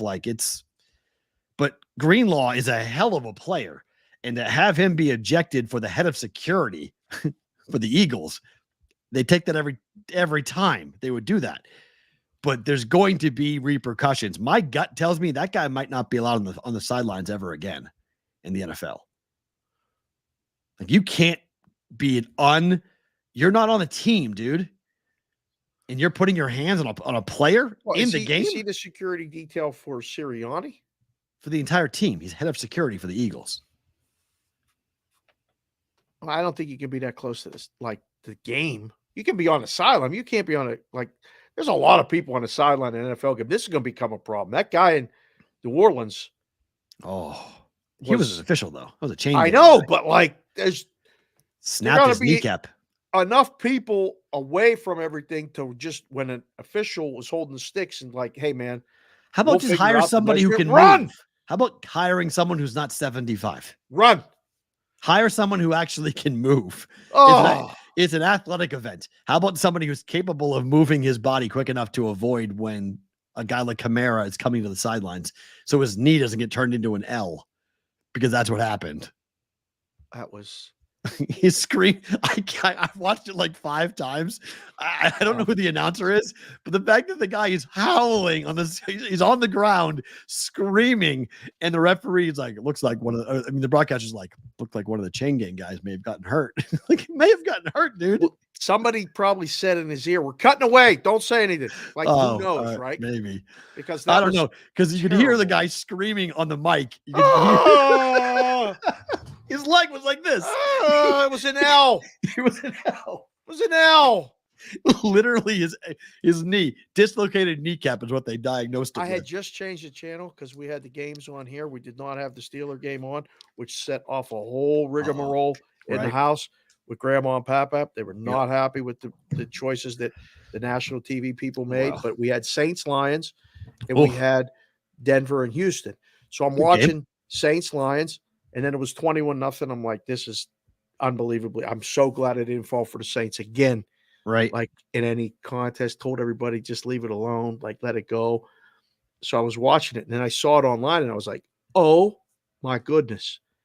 And we talked about it a little bit last night. You've been on the sideline for games. I was on the sidelines for games, like high school games and then a college game, and I was on NFL sideline twice.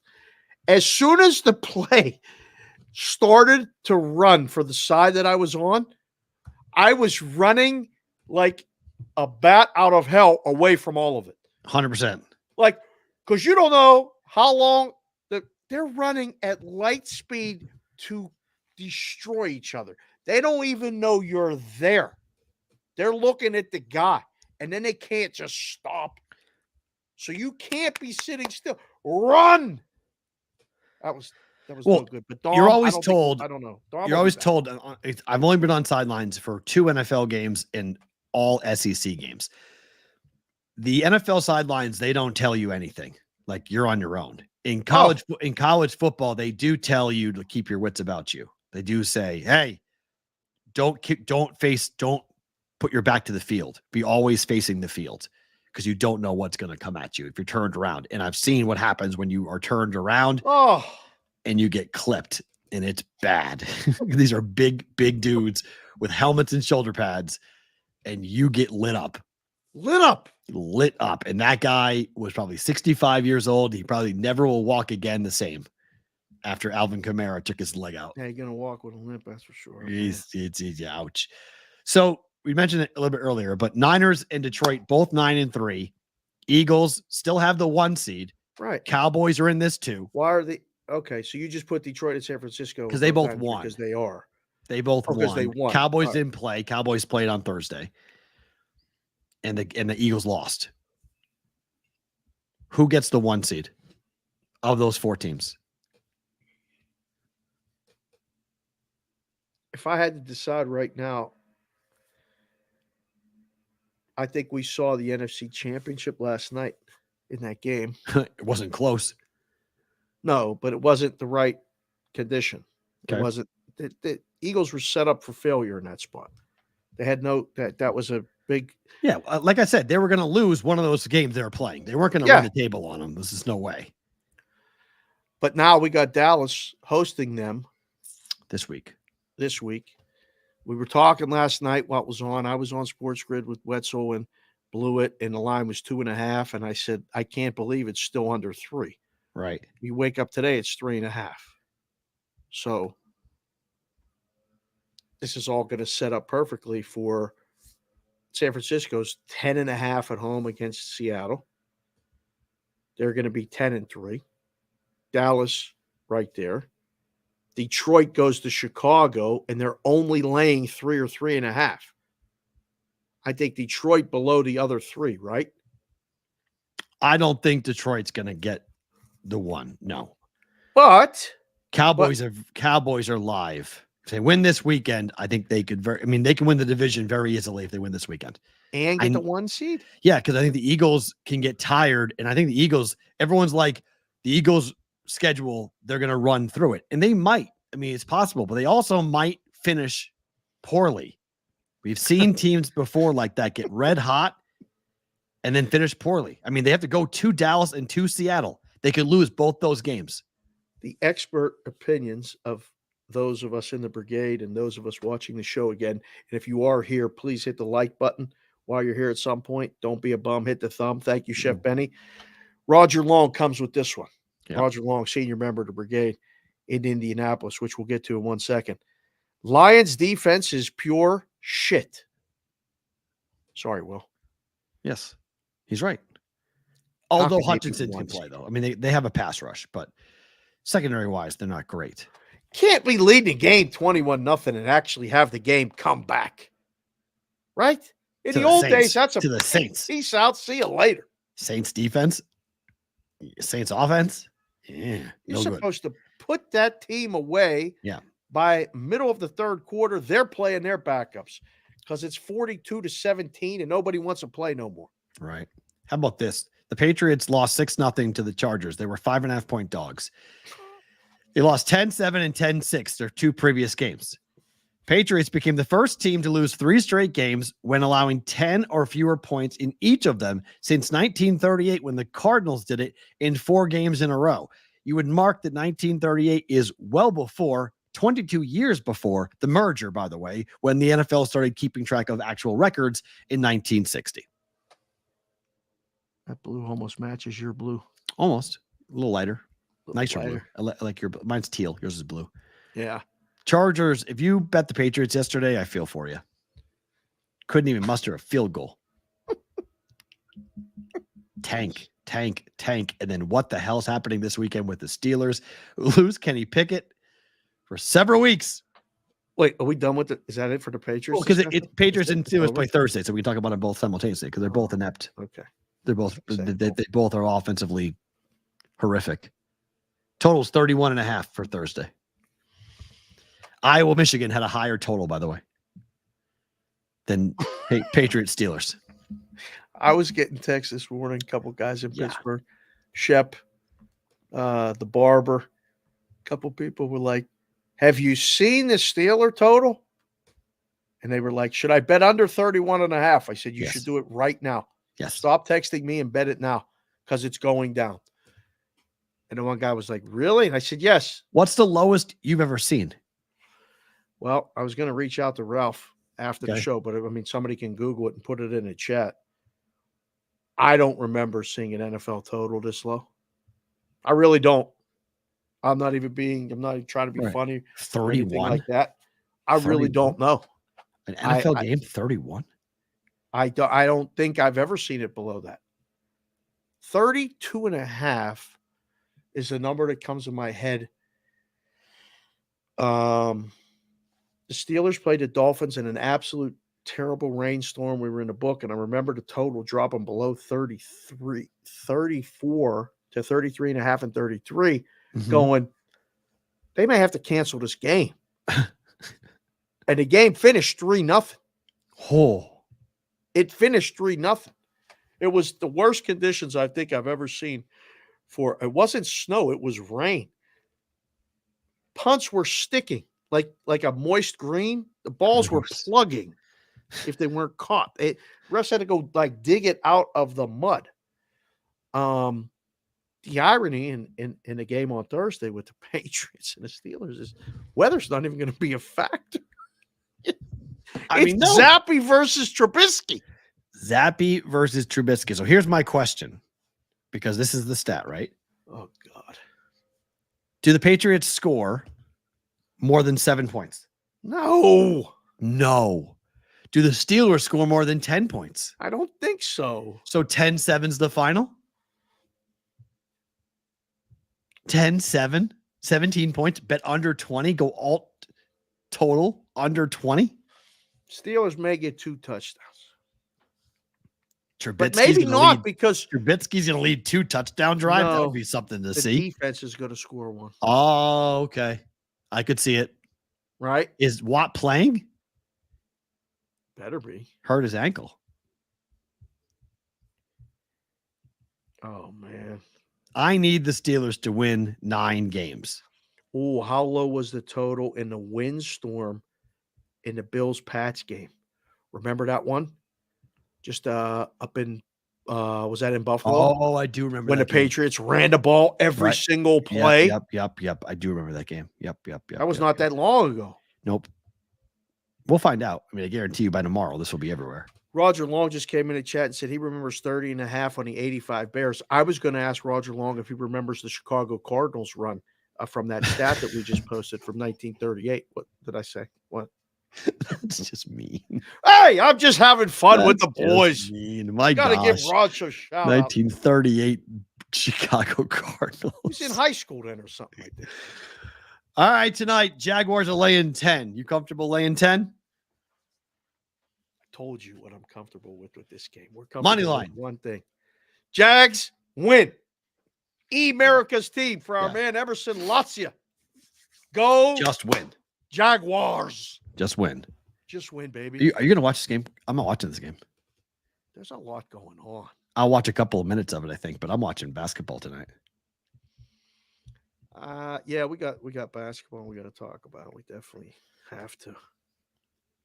If TJ Watt is out, the Pats are live. What are you talking about, JC from Casey? Why would you even put that in there right now? I don't want to hear that. Steelers are maybe not going to go over the season win total if things go bad this quick. I don't even either, because the Patriots can't. They have to lose this game. Patriots. I've known if the Patriots win this game, this is supremely stupid. This is a game they should absolutely lay down and lose. How do you tell them we're laying down? You don't tell anybody we're laying playing down. Bailey Zappi. That's how.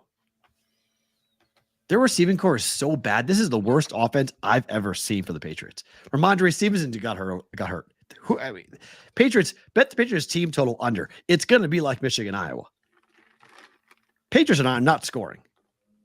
I can't wait to see how many quarters in a row can they go without scoring. Steelers can't lose this game. For a variety of reasons. Can't lose this game. I mean, the Colts won. Texans won. Everybody behind them in the hunt, they all won. Which is the one good thing because Mike Tomlin's a good coach, so I think they'll have a game plan. It's not going to be pretty, but Steelers should win the game. I would be stunned if they do not. Wow. Chris Otto came in the chat just now and said 1993, Chicago, Detroit, and Indianapolis, New England both closed 28. That's what I think the total will close at. 1993. Lowest 28. totals. Yeah, I bet in the 28 and a half. That's where the Patriots Steelers were close. It's not going to drop below 28. TJ Watt's out. If Ramondre Stevenson can't play, which I don't think he's going to, you have Ezekiel Elliott and Devontae Parker for the Patriots with Bailey Zappi. Good luck. In season, I don't think we're going to make it there, boys and girls. We had planned on maybe showing up for the Steelers and the Patriots. We had a lot of things working, and then it turned into this. Sorry, no, thank you. I don't think we're going to show up. But NBA in-season tournament quarterfinals start tonight. First game, Celtics laying 6 at Indy. Total was 243. What is it now? It's been racing. 244 now.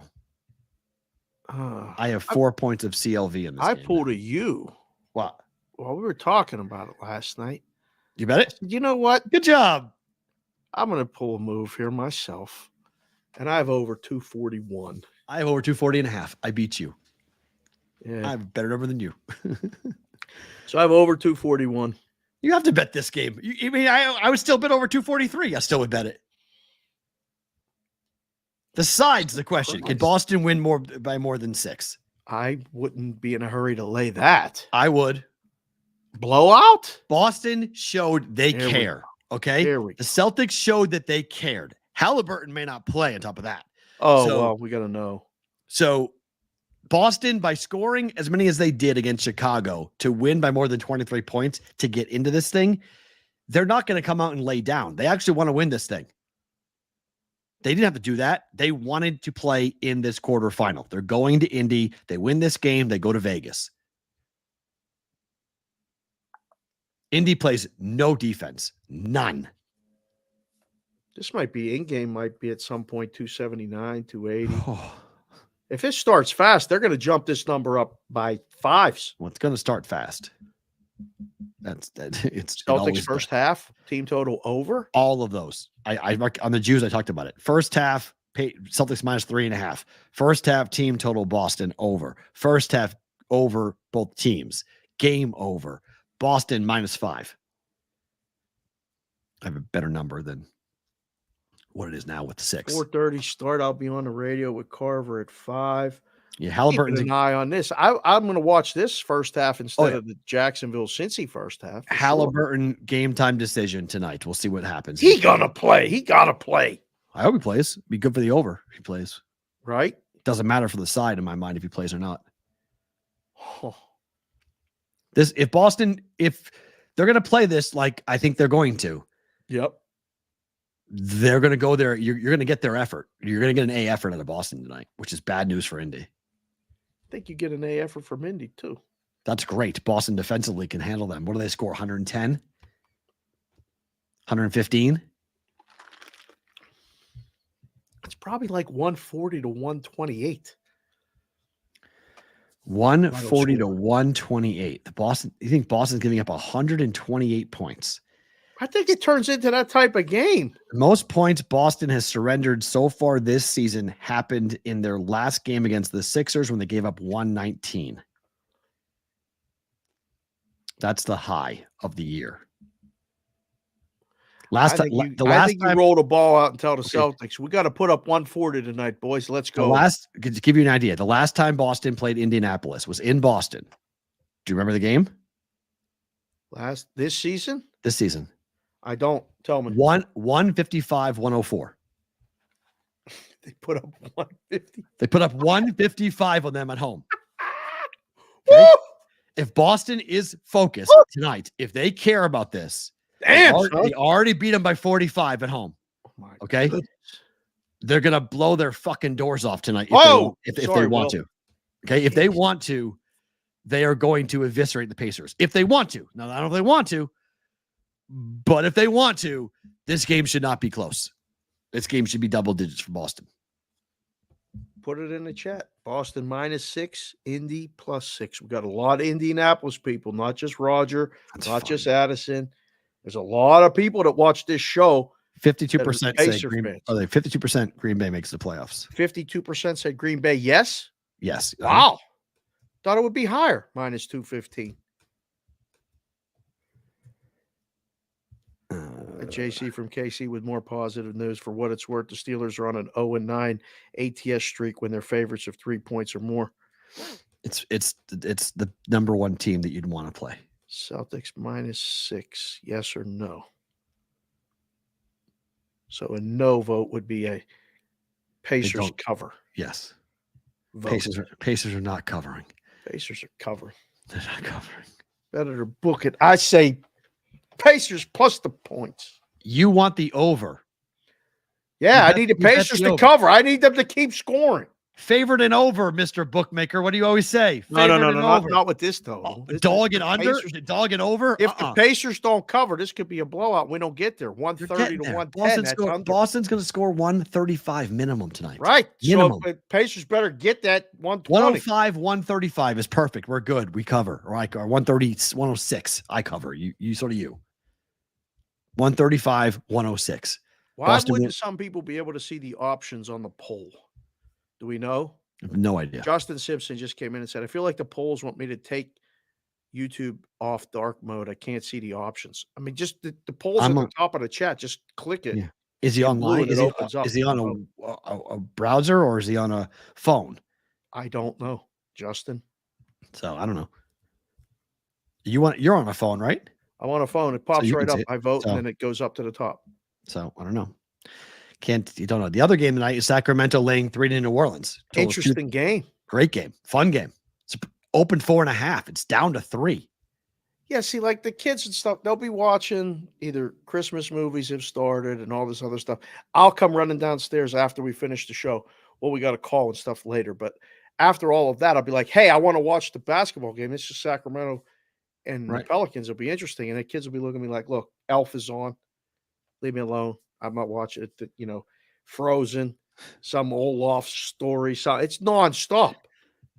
It is. Well, on Freebie, it's 25 days of Christmas movies. So it is nonstop. It's one a day. I think they've discovered that. Yeah. So that's what they're probably watching. It never stops. So I want to watch this game. What do you think happens? I like Sacktown. Me too. Yeah. I disagree with the move. But this is going to be a back and forth. New Orleans can go this game easy. Well, I mean, I like New Orleans in the first half. And these two teams both want it. Like they both want to win it. Trip to Vegas, baby. Yeah, they want to win it. Yep. Yeah, this is going to be an entertaining game. I like the over in this game too. It's been, I agree. Over 237. I agree. Before we let go of Sirius XM and Sports Grid, I want to get this on the main show just because it's always so fun to play this stinger.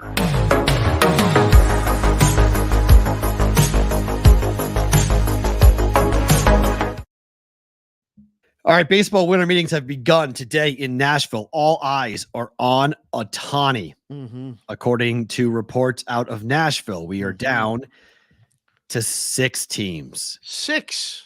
With the big one being the last sentence written on this tweet from this morning. Yep. Decision expected within 72 hours.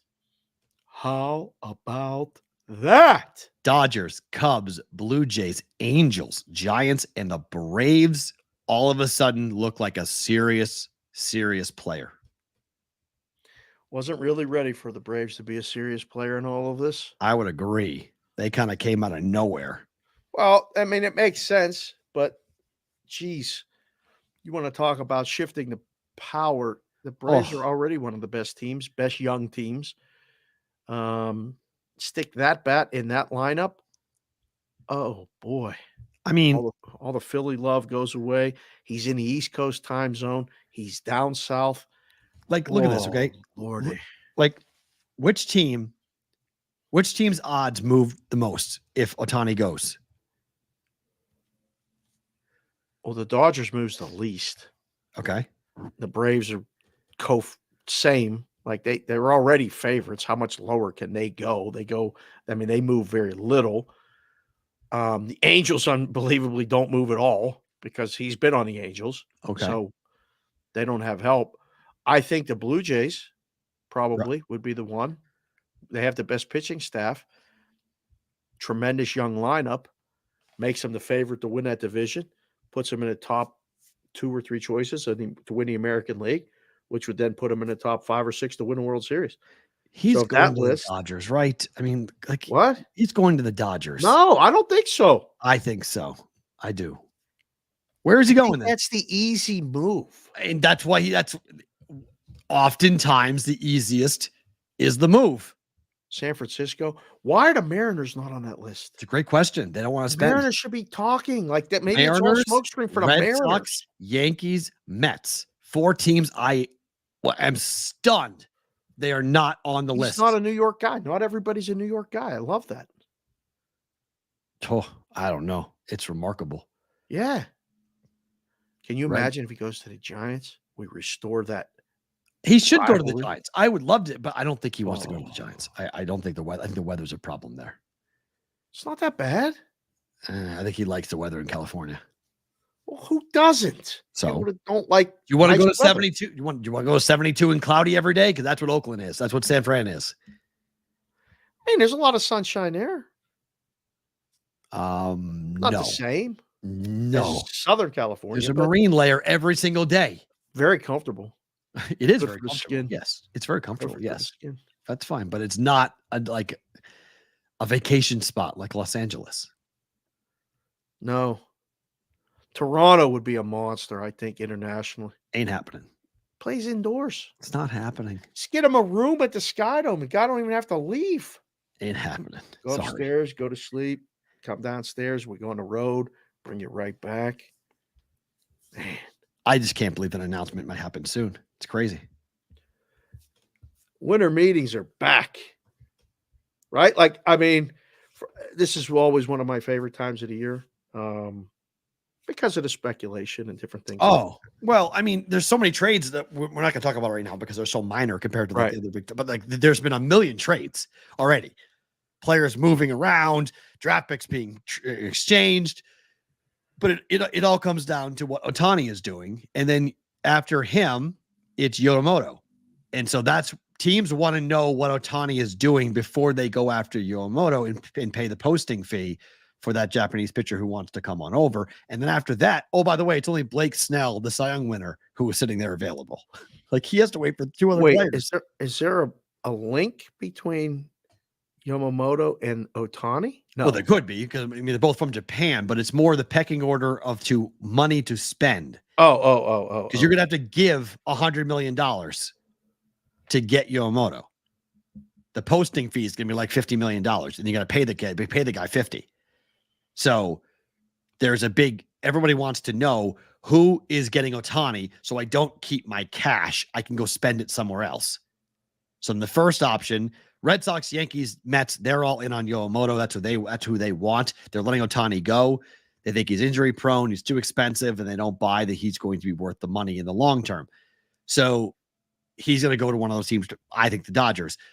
Then Yomoto is going to go off the board. And after that, then Blake Snell will come off the board, which is ironic because Blake Snell is the defending Cy Young champ. And he has to wait for 2 other guys, which is rare. We got a bunch of votes. 57% of people said the Celtics, yes, will cover the spread. Put it in the chat right now. We'll carry it over to BvB bonus time. Ohtani, Dodgers, anyone else? Dodgers of the field. Dodgers. You vote Dodgers? I vote the field. I vote Dodgers. It's the most It obvious. can't be that easy. It is that easy. They, Put it in cle- the chat. We they need to cleared pull it up. they cleared $175 million for this guy. They've been planning for 2 years for this. This is I think this has been done for a very long time. Done deal. This has been done. The fact that it's happening the way that it's happening right now at the winter meetings within 72 hours, and the Braves are now, I ain't Are you buying going to it. put this up? People were asking for the vote. What? I'm not putting it up. Dodgers or the field? Yeah, you told them to them post it. Let them vote it. You don't need my poll to do it. Let them just vote. It's easier. Anyone else? Anyone else? Yes, Anyone else? that's fine. Field. Just do that. Okay. See? And we're good. We're good on that. Sirius XM Sports Grade, thank you for being here. We appreciate you guys being around and being part of the brigade. We will be back tomorrow, same place, same time. If you guys are live on YouTube or live on Twitter, you are with us for bonus time.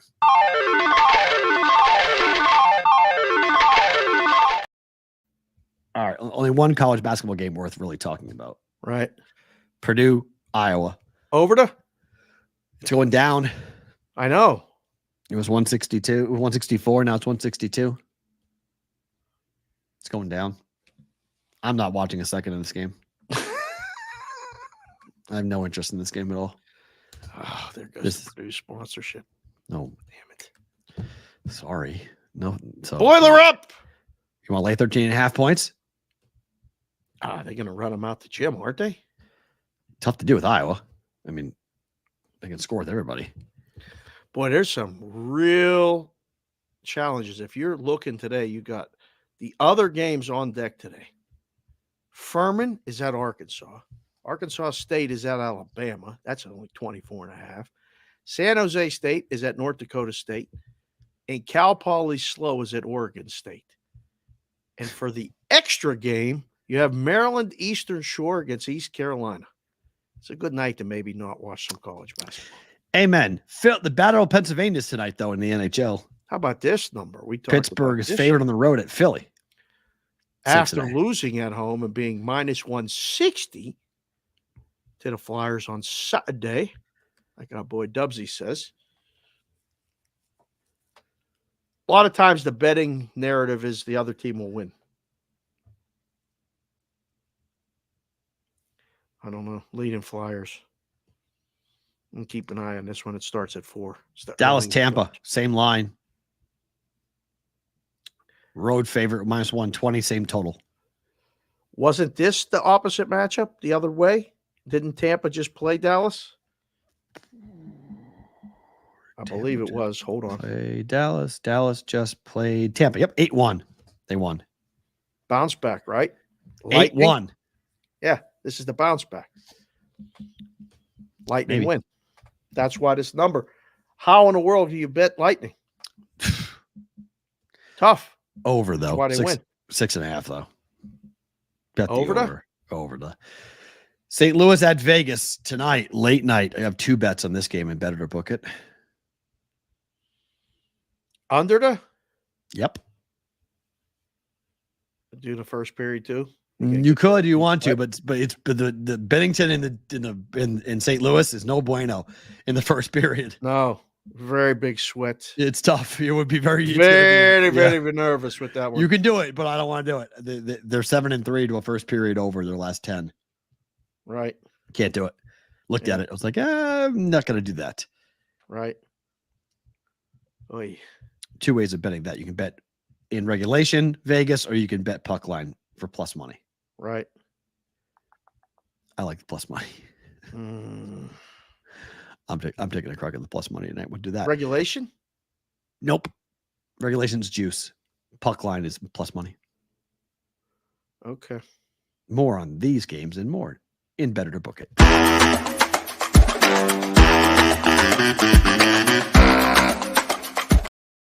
All right, Better to Book It time. 2-leg money line parlay. 2-leg money line parlay. Celtics Jags. What have you done here lately? Minus 125. Oh.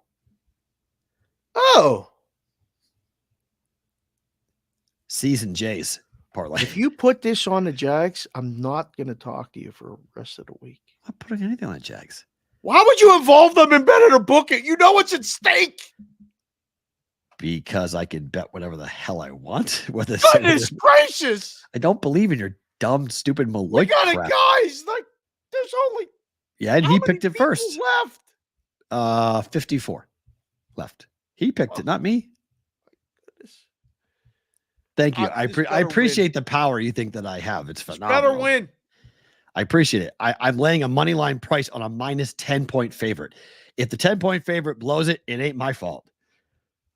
That's on the 10-point favorite's fault. Oh my God. You want to lose to Jake Browning? Go right ahead. Oh, please. Jaguars. Celtics are the end that's losing this, but I'll say bet it. Celtics are going to be the ones that blow this? If there's a loss in this, Yes. it's the Celtics. It's not the Jags. Okay, fair. Over 240.5. Bet it. Numbers. You can't bet that because it's No. 240. It's gone. I bet over 241 last night. Yeah, Got off the phone with you and I said, that number's gone. Vegas under 6. Oh, man.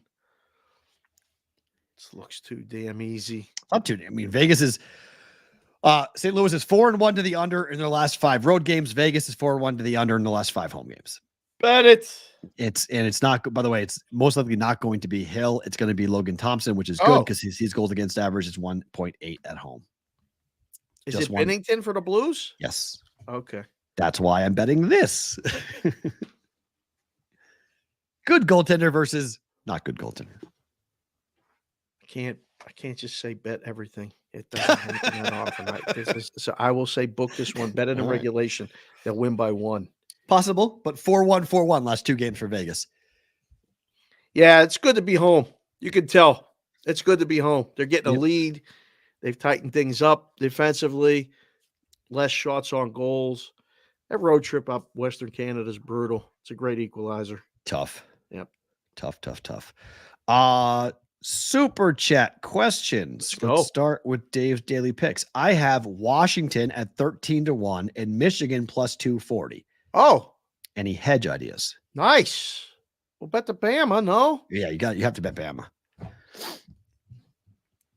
My allergies are so bad today. I don't know what. I went for a run this morning and my nose is running like crazy. It's weird. Never really get it. Nice out too. Allergies. I've been sneezing, coughing. It's weird. I'm telling you, there's something. I'm not sick. It's just allergies. That's everybody keeps saying it's allergies, and then you keep sneezing and doing that. And it's draining. What's going on here in the house? Clear.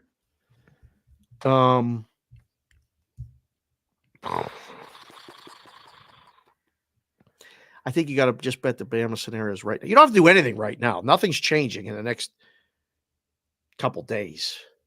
Fair, right? You can just we'll continue to think about it. But those are good. Those are good positions, right, to hold. But both teams could lose. Right.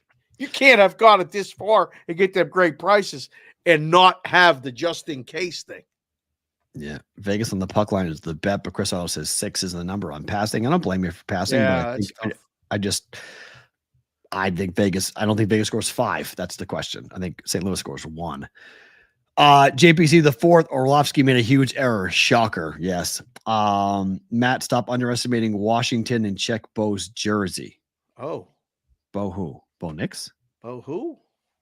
Bo Nix? Bo Jackson? Bo Nix's jersey? What about Bo Nix's jersey? I don't know. Big Business says, hopefully he goes to the NL. Seager needs an MVP. Talking about Ohtani. I still think, what if Texas comes out of nowhere and he goes to Texas? It's going to the Dodgers. Favorite thing about today is what? I heard it last night, but I was saving it for today. Jim Leland, yes, is going to the Hall of Fame. And smoking a heater on the way in. It was just an awesome thing to see. And then they posted a picture of him and the wife, like hearing about it on the phone and in bed.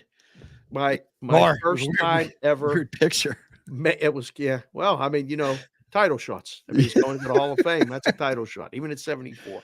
But my first ever entrance into a major league clubhouse was May 25th, 1990. The Pirates had an unbelievable comeback, and the questions were already thought out in my head. What was I going to ask Leland and all this other stuff? They sent me over there, and I was nervous as could be. They get 4 runs in the 9th, come back and win. I run over and talk to Lasorda by myself first, and then walk in. and there's Jim Leland smoking a cigarette, Of course. in his running the Under Armour things that weren't Under Armour back then. They were long johns, like sliding pants, with his socks up on the table. Right. And I didn't know that the TV guys were supposed to ask the first questions. So like we went in, and I was waiting for somebody to ask something. And they were all looking at me because I was the only camera there, because the other cameras must have come in, got the stuff, and left. So I believe it was Bob Smizik at the time, asked a question, and I could breathe. And I was like, oh, okay. I was 19. I was going to shat my pants. And I was like, okay. But then that summer, they kept sending me over to Clubhouse and doing interviews and stuff. Couldn't have been nicer. He knew I was nervous. He gave me shit, but at the same time was like, this kid keeps showing up. I guess I got to answer his questions. And my questions got better. So I was excited. And it was another one of those things. I was like, man, I heard the Hall of Fame picks the hat of the team you go in under. Right. Like, I hope he has a say, and I hope he picks the Pirates, but he might go in as a Marlin or a Tiger. No, I think you have a say. I think. Come on, bro. I think they recommend it, but come on. Like, he got to go in as a Pirate. Yeah. But that's my favorite thing about today. A guy that I really just thought was one of the coolest guys ever managing, and just a regular dude who treated every person on that team, in that clubhouse, staffers, like he was the real dude. And it was just one of those things that I saw. That's going to be my favorite thing about today, sports-wise. That's tremendous. Yep. My favorite thing about today is the fact that the committee has been exposed, that the idea of college football determining how we do the college football playoff system is the single stupidest thing on planet Earth for sports. This is a quote that came out today. Okay, this is an actual quote. ESPN was told this by one of the committee members. Quote is this: all of us had the emotional tie, like, holy shit, this is really going to suck to do this. We talked about it over and over, and we just kept on coming back to, are they good enough with what they have to win a national championship? And it just kept on coming back to, we didn't think that they could. Do you understand how fucked up that line is? Yeah. We didn't think that they could. No. Do you know how many stories in life, how many stories in sports have been, we don't think you can. This is a show. We don't think you can. So you don't get to do it because we don't think that you can. Who the fuck are you to say a group of guys who've given their blood, sweat, and tears for an entire year, bled together, gone to war together, stood there and had to listen to your bullshit, tell them that they're not capable because you don't think that they can do it? Getting in dark glasses. Since when does that matter? Does it? In sports? Tell him, Perrault. I don't think.